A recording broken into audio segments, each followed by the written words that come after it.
안녕하십니까 프로파일러 구독자 여러분, 긴급하게 또 방송을 준비를 했는데요. 다들 아시다시피 중동 정세가 만만치 않습니다. 오늘 중동 정세가 어떻게 변하는지, 그리고 우리 군과 미군이 어떻게 지금 대응하고 있는지 관심 사항들을 좀 살펴볼까 합니다. 김민석 한국국방안보포럼 위원과 함께 방송을 진행해 보도록 하겠습니다. 안녕하십니까. 와, 뭐 만만치 않아요. 정세가 벌써 한 열흘 정도 된 것 같습니다. 지금 대략 이렇게 보시기에 지금 전쟁 상황을 어떻게 보시는지 좀 알고 싶네요. 일단 지금까지 있었던 일을 다시 한번 정리를 해보겠습니다.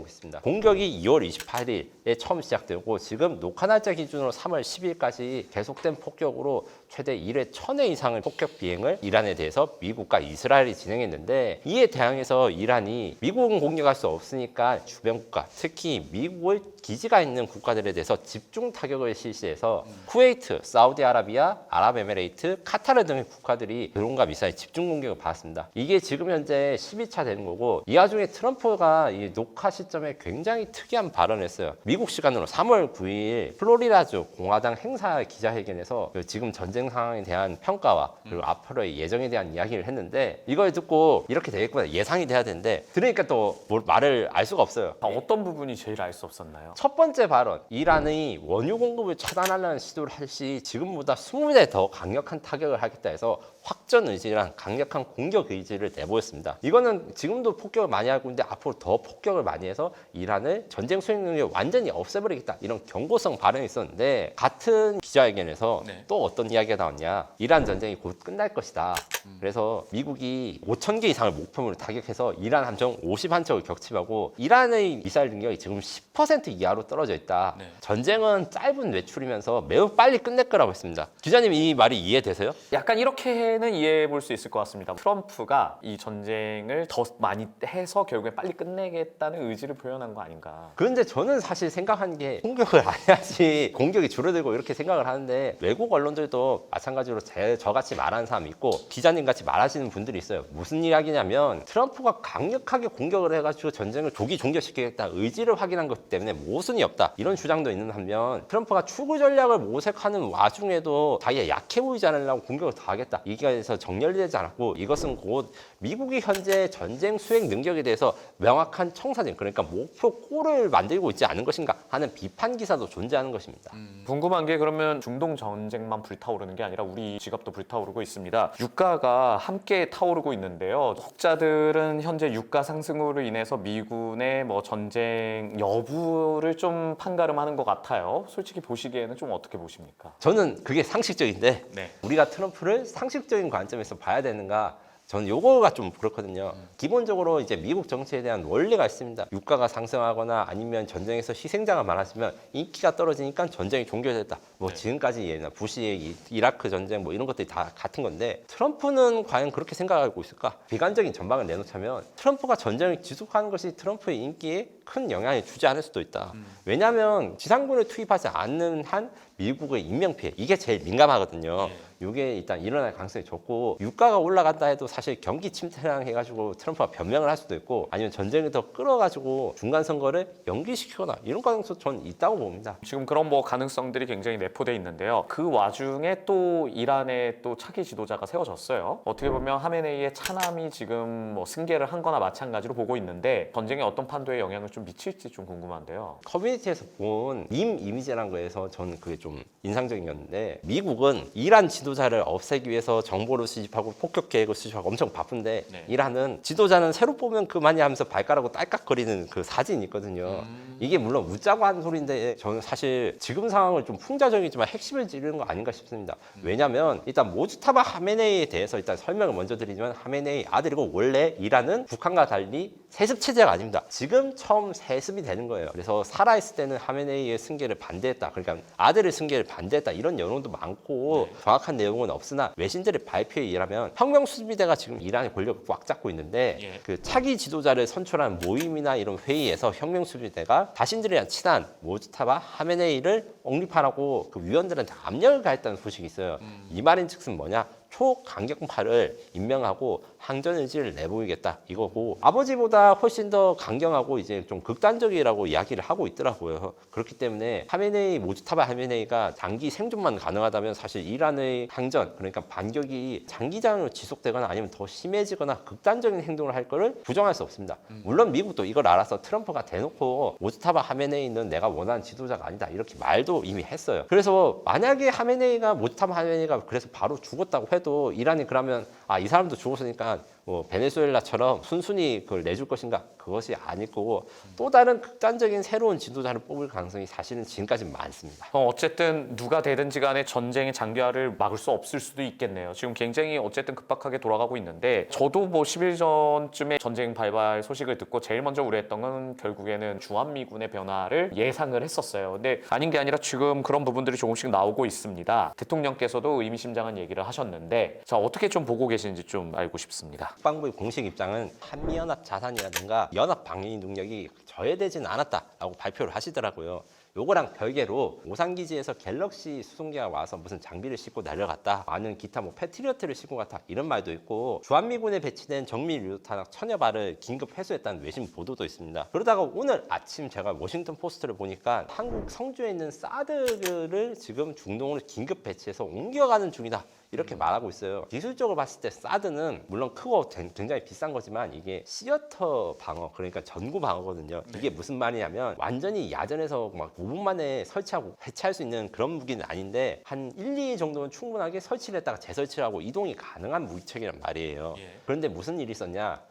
지금 요르단에서 사드 레이더가 지금 이란의 공격에 의해서 파괴된 사건이 있습니다. 핵심은 요르단에 배치된 사드 레이더는 이스라엘을 방어하기 위한 첫 번째 방어선이었던 겁니다. 성주에 배치된 사드 레이더가 대한민국을 방어하는 첫 번째 탐지 자산이자 방어 자산이었던 것처럼, 이스라엘을 방어하기 위해서 이제 요르단에 배치된 사드 레이더가 없어졌으니까 이스라엘은 공격에 잘 노출되고 미사일이 같은 미사일을 쏴도 요격될 가능성이 더 낮아지거든요, 이란이. 이것 때문에 급하게 옮긴 것을 봤는데, 거기다가 탄약, 거기 패트리어트 옮겨가지고 이런 것까지 하면 사실상 우리 연합 방위 태세에 대해서 미국에 기대할 수 있는 게 좀 줄어들고, 우리가 이것을 다 부담을 해야 되는 것도 사실입니다. 우리의 어쨌든 대체될 수 있는 자산들이 아직 준비가 안 됐다고 알고 있습니다. 지금 어떤 좀 경과가 되고 있을까요? 한국형 미사일 방어 체제의 기본 개념은 다층 방어 체계입니다. 사거리와 고도가 서로 다른 여러 종류의 미사일을 중첩 배치하는 방법이었습니다. 사드가 1차 요격, 그다음에 패트리어트랑 천궁2가 2차 요격을 하게 됩니다. 만약에 사드가 1차 요격을 하지 않게 되면 북한의 탄도미사일 요격할 수 있는 기회는 2번에서 1번으로 줄어드는데, 이게 확률을 생각하더라도 아무래도 좀 성공 확률이 떨어질 수밖에 없습니다. 그러니까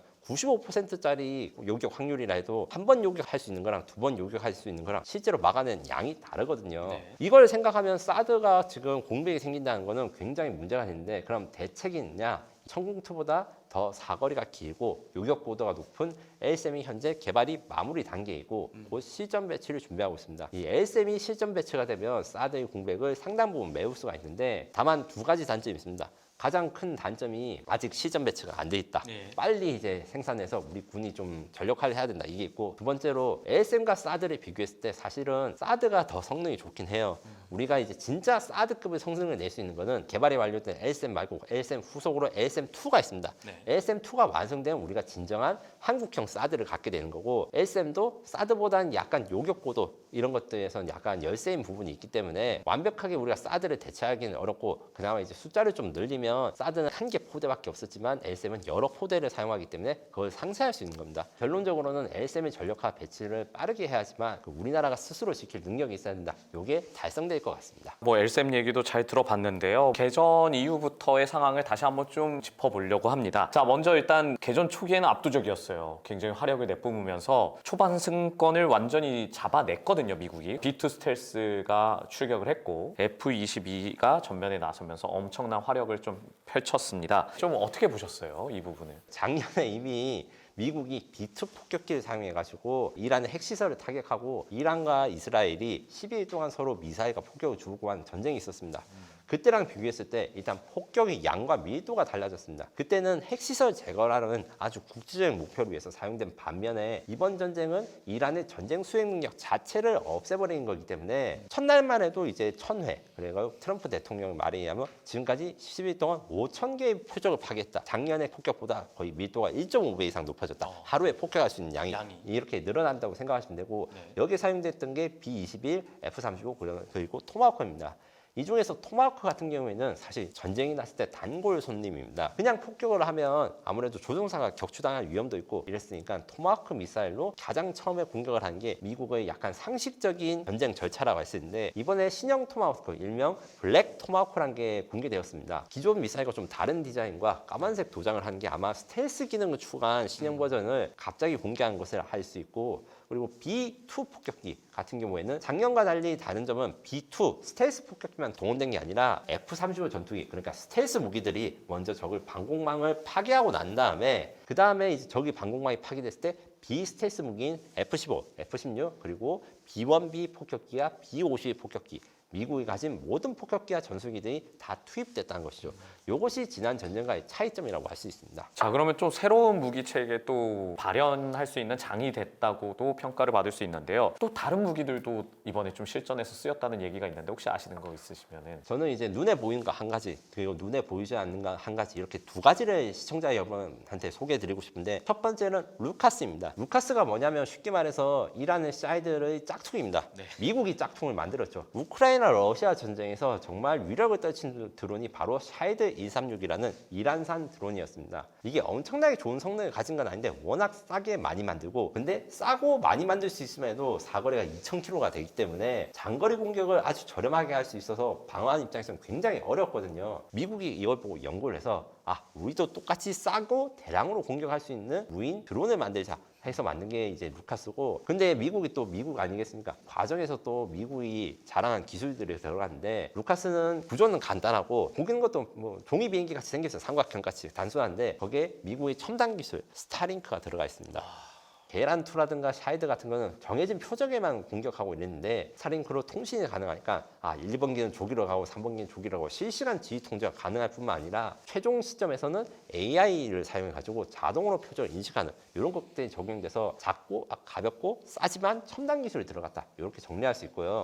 제가 또 한 가지 여기에 대해서 꼭 이야기를 해드리고 싶은 게 있습니다. 바로 전쟁에서 인공지능이 정말 본격적으로 쓰이고 있다. 이 부분은 좀 길게 이야기를 하고 싶었는데, 저희가 아닌 게 아니라 기사를 그때 썼는데 클로드 좀 재밌는 얘기를 들었습니다. 예전에 정확한 건 아니지만 빌라덴을 잡는데 10년, 후세인 잡는데 2년, 근데 이제 마두로 체포 때 2시간, 그다음에 이번에 하메네이 사살 때 30분, 뭐 이런 식으로 줄어드는 기폭제를 한 이유가 AI의 발달이다. 약간 이런 얘기를 좀 들었거든요. 정확합니다. 클로드 이야기하셨는데 정확히 말해서 클로드 자체가 처음부터 끝까지 담당한 것은 아니고 핵심은 팔란티어입니다. 팔란티어는 아무래도 이제 미국 주식 관심 있는 분도 많겠지만 국방 인공지능에 대해서 이제 솔루션을 만드는데, 팔란티어는 LLM한테 정보를 주고 LLM한테 정보를 받아서 사람한테 표시해준 이 연결하는 역할을 만드는 게 팔란티어의 역할이거든요. 그래서 이번에 팔란티어가 어떻게 했냐, 이 LLM을 사용해서 표적 지정을 자동화를 했다라고 이야기를 하는데, 쉽게 말해가지고 지금 요새 갤러리 보시면 제 얼굴이 뜬 거 보면 이제 클릭하면